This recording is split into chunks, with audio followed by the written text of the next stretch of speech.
Mateus 11. Então leia Mateus 11 para mim, versículo 28 e 29. É de segunda-feira. Vinde a mim, vós todos que estáis aflitos, sob o fardo, e eu vos aliviarei. Espera um pouquinho. Quem que está falando? Jesus. E o que Jesus está dizendo? Vinde a mim. Não, espera aí, não é para você dizer como ele disse. Ele está dizendo o quê? E a ele. E a ele, quem que deve ir a Jesus? Quem está aflito. Vinde a mim vós todos que estáis aflitos e... sob o fardo. Quem está sobre o fardo aqui? Ah, todo mundo. Por que nós todos estamos sobre o fardo? A Bíblia responde.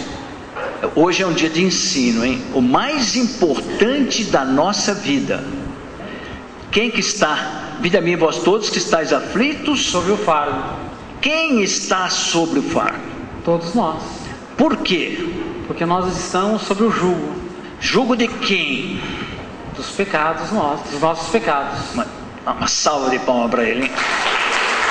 Não, mas é sério. É uma resposta. Mas é isso mesmo. Nós estamos sobre o jugo do pecado.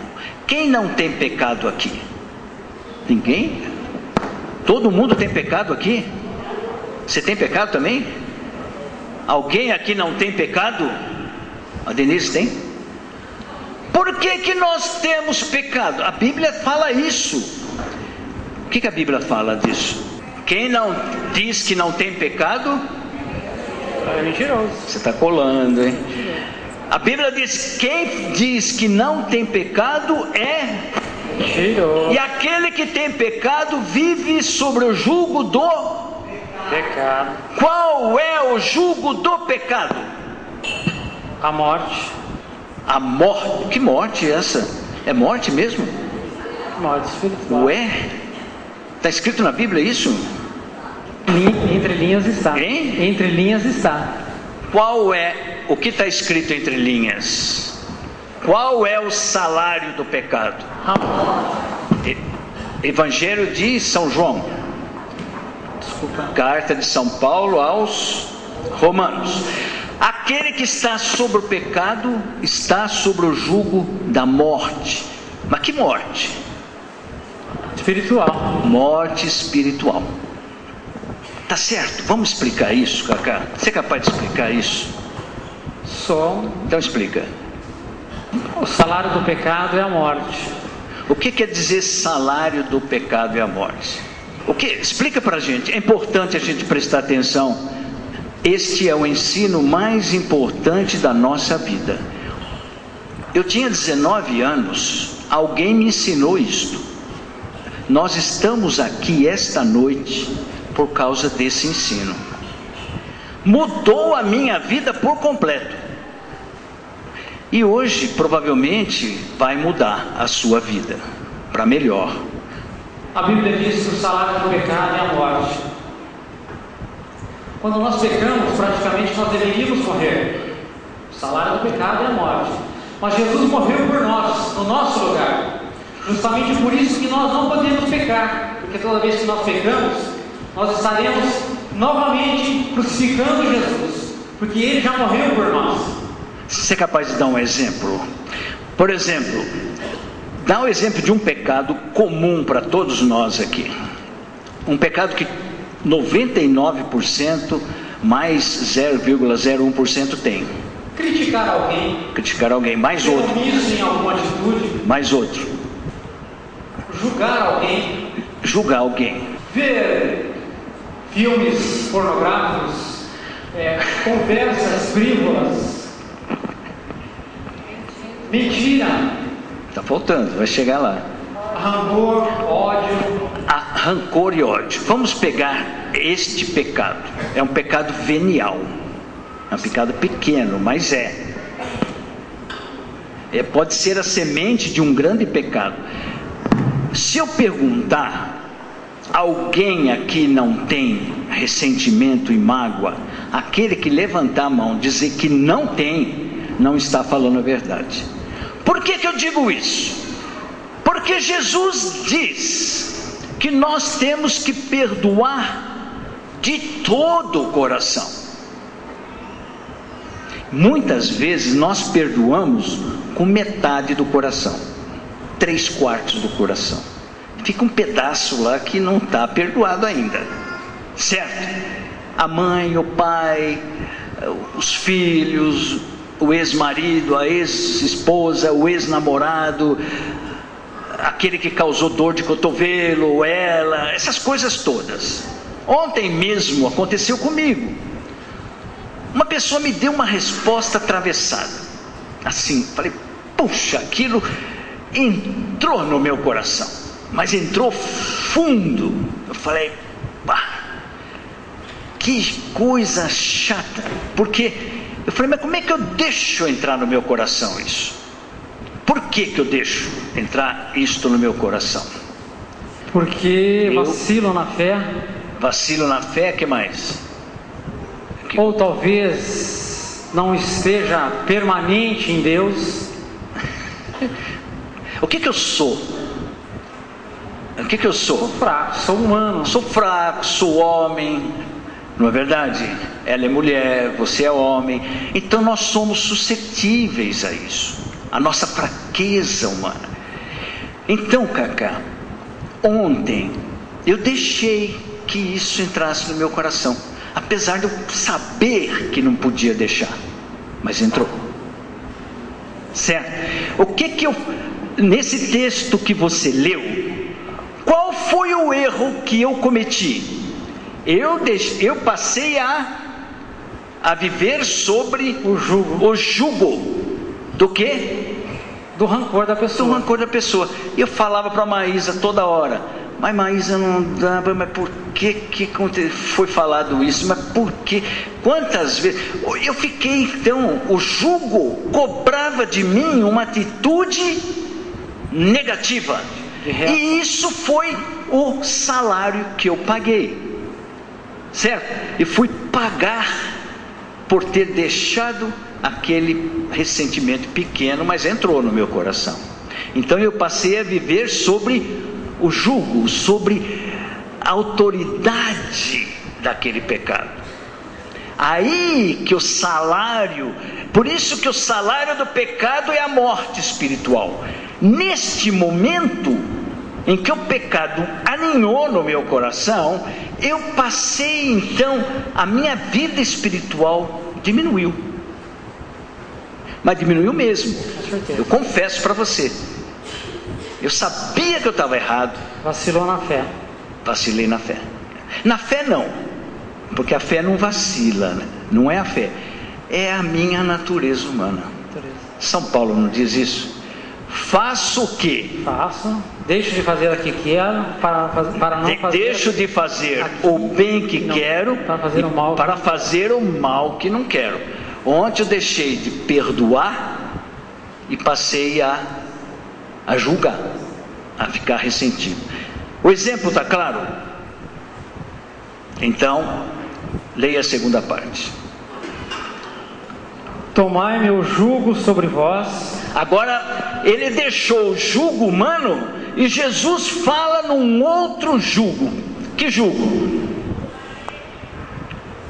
Ele fala assim: você deve largar o seu jugo humano, de ser humano, pecador, e deve pegar o meu jugo. Qual jugo? Continua lendo. Tomai meu jugo sobre vós e receberei minha doutrina, porque eu sou manso e humilde de coração, e achareis o repouso para as vossas almas. Temos que pegar o jugo de Jesus, que é a salvação, e se incorporar para nós. Não, tem que ler o texto todo. Tomai meu jugo sobre vós e receberei a minha doutrina. A doutrina de Jesus é a palavra de Jesus. Repete.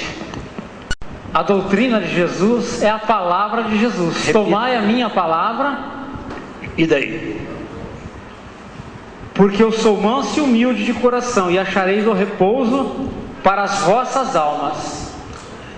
Entendeu? Vinde a mim vós todos que estáis aflitos sobre o fardo. Aflito, fardo. Pecado. Para ter repouso para a alma, para a sua alma, para a sua vida, você teve que trilhar um caminho. Qual foi esse caminho? A doutrina, a palavra de Jesus. Puxa, mas você ganhou. Cadê minha bala? Não, parabéns. Mais uma salva de palmas para ele. Explica isso. E dá um exemplo disso. Se meu coração está apertado, magoado, ressentido, eu vou ter um jugo. E aquilo que o Regis falou, aquela mágoa entrou e ficou. Se eu deixar me levar por essa mágoa, eu vou carregar todo esse jugo e não vou estar na palavra, eu não vou estar na doutrina. Meu coração não vai, eu não vou conseguir achar repouso para a minha alma, porque isso vai estar me incomodando, vai estar me pesando, vai estar não deixando eu me aproximar de Jesus, porque toda vez que a gente tem uma mágoa, um ressentimento no coração, nós não estamos na palavra de Deus. Nós só vamos estar na palavra ao momento que nós estivermos humilde de coração, e aí a gente vai poder encontrar repouso em Jesus. Ele explicou muito bem. Ontem à noite, pode ficar aí. Vinde a mim vós todos que estáis sobre fardo, estáis triste, abatido. Inclusive nosso irmão que nos procurou antes do grupo de oração. Estamos assim. Ali do lado está o repouso da alma. E tem um caminho que temos que seguir entre o sofrimento, o pecado, a mágoa e o repouso para a nossa alma. Só existe um caminho, um só. Quando você vai ao médico, digamos, o médico, e você apresenta a ele uma doença, você conta, eu estou com um problema, e o problema é esse, e ele é especialista neste problema. Ele não vai buscar um livro de medicina e vai apreender para lhe dar uma receita e um remédio. Ele tem que saber previamente qual a solução para aquele problema que a pessoa, que o paciente tem, não é verdade? O médico chega e fala assim: você está com um problema no seu estômago, que está com muita azia, eu vou dar um remédio para você e você vai ser curado. Então ele pega um papel e coloca lá: Pantozol 20 gramas 2 vezes ao dia, 20 miligramas. Dali uma semana você não tem mais azia. Mas o médico soube fazer isso. O médico solucionou o problema. Por quê? Por que ele solucionou o problema do paciente? Porque ele trazia já em si a doutrina. E por que ele trazia a doutrina em si? Porque ele estudou, aprendeu. Estudou. Na nossa vida é a mesma coisa. Nós precisamos ter dentro de nós a solução para todos os problemas espirituais. Como médico, ele estudou, ele sabia a resposta, aquilo que iria curar o paciente. Nós também temos que estudar. Senão, nós não saberemos a resposta para todos. Eu vou repetir: para todos os problemas do ser humano. Todos. Mas aonde eu vou encontrar na Bíblia um ensino que me dê a solução para todos os problemas do ser humano? Primeiro, nos 4 evangelhos. Ali tem quase todas as soluções, se não todas.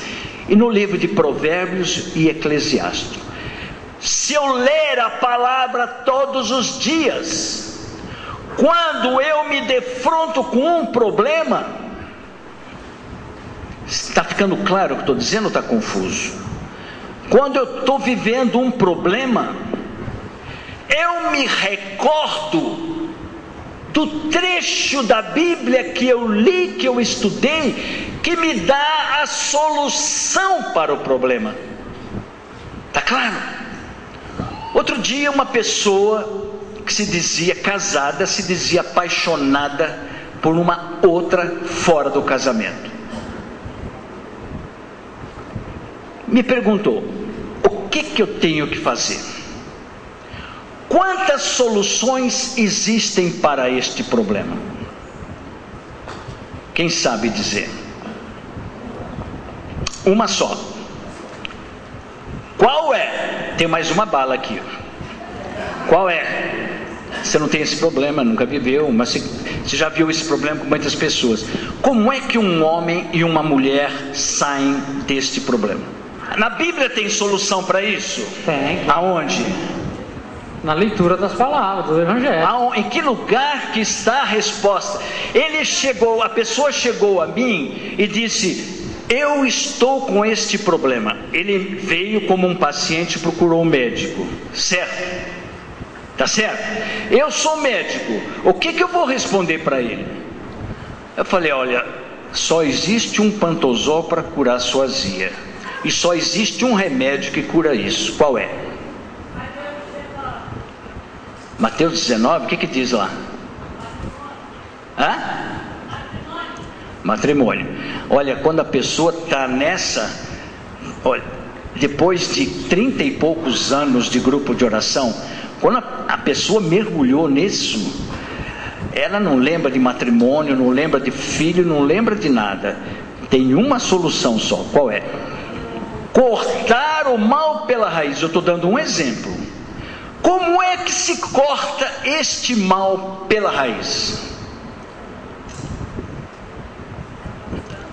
Está no livro, a resposta está aqui no livro de Provérbios. Se eu tivesse lido o livro de Provérbios, se você tivesse lido o livro de Provérbios, você sabia a resposta. Você leu, mas você não lembra. Qual é a solução? Quando um homem e uma mulher estão nessa fase, e ele deseja sair disso, a única solução está no livro de Provérbios, capítulo 5, versículo 8, se eu não me engano. Afasta dela o teu caminho. O que significa afastar dela? Nunca mais, não passe pela porta da tua casa. Está aqui escrito. A única solução de um homem ficar livre de uma tentação de adultério, e uma mulher também, é afastar dela o seu caminho. Está escrito aqui. Não tem outro remédio. Não passe pela porta da sua casa. Está dizendo o seguinte: não veja mais, não fale mais, não pense mais, lute contra isso. Não tem outra solução. Por que isto é o único remédio? Não existe nenhum mérito em vencer o pecado. Nós não podemos lutar contra. A sabedoria diz: fuja do pecado, porque muitas vezes ele é maior que você. Certo? Eu acompanhei muitos e muitos casos, quando a paixão entra, só Jesus e a distância. Se a pessoa não assumir essa posição, ela não aguenta. Tá claro? Vamos terminar então. Pode terminar. A pessoa deve permanecer em Jesus justamente para que isso não aconteça. Permita-me fazer uma. Por que São Paulo, até ele conhecer Jesus, ele era Saulo? Justamente Jesus mudou o nome de Saulo para Paulo, para que ele pudesse ganhar uma nova personalidade. O homem velho Saulo, aquele que matava cristão, já não existia mais. Passou a ser Paulo, um novo homem. Assim temos que ser nós. Quando nós passamos a ler a palavra de Deus, quando nós passamos a permanecer na palavra de Deus, nós adquirimos em nós uma nova criatura. Se nós não lermos a palavra de Deus diariamente, nós não estaremos alimentando a nova criatura que há em nós. E quando nós confrontarmos diante do pecado, vai prevalecer sempre o homem velho. Justamente numa situação de adultério, se nós não estivermos na palavra de Deus, a carne, o homem velho vai gritar mais alto. E consequentemente, se nós não permanecermos em Deus e na palavra de Deus, nós estaremos cometendo pecado. Muito bem, uma salva de palmas mais para ele. Você quer... Minha bala. Bom, eu estou terminando dizendo o seguinte: ontem à noite, quando veio aquilo, me pegou desprevenido. Eu confesso que eu falhei. Mas acontece o seguinte: quando aquele paciente foi procurar o médico, não é verdade? O médico não resolveu o problema dele na hora. Resolveu? O médico falou: você vai tomar Pantozol 22 vezes por dia. Pronto, acabou a azia? Não. O que ele fez? O paciente foi na farmácia com a receita, comprou o remédio, foi para casa e tomou o primeiro comprimido. Acabou o problema? Não. O primeiro não. No dia seguinte, à noite, ele tomou o segundo comprimido. E assim entrou num processo de cura, de salvação e de libertação. Ontem à noite, quando eu me recordei, quando aconteceu esse fato, eu me lembrei de vários textos da palavra. Quais eu me lembrei?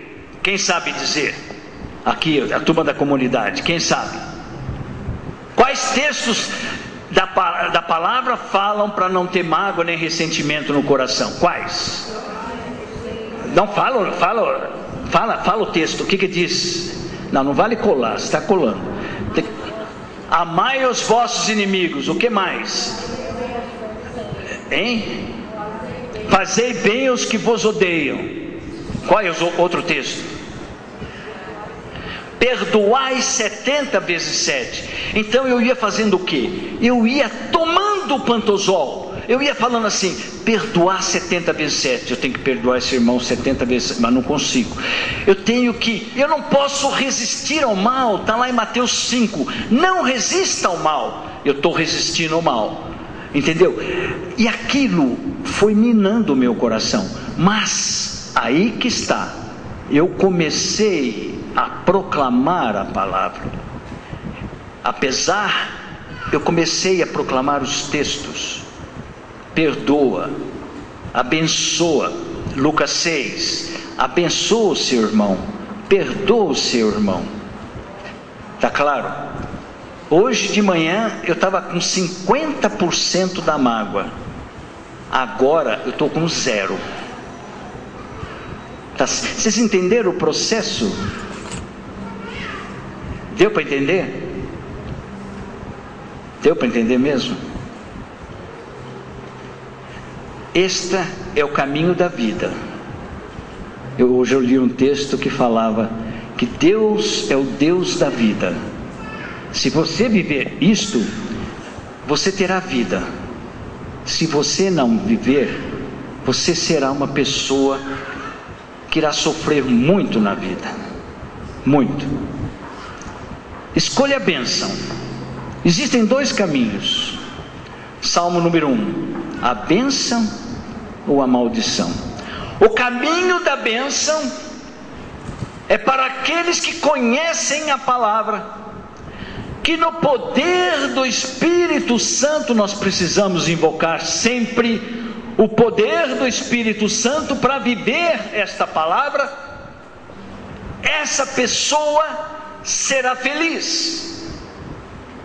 Crê no Senhor Jesus e será salvo tu e tua família, e essa felicidade ela irá irradiar para toda a sua família.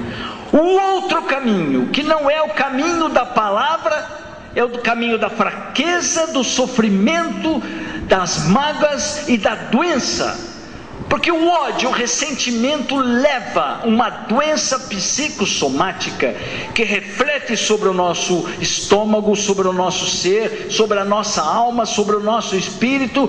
O pecado é o caminho da morte espiritual. A palavra de Deus é o caminho da vida, vida em plenitude, vida de filho de Deus, vida de alegria, de paz e de amor.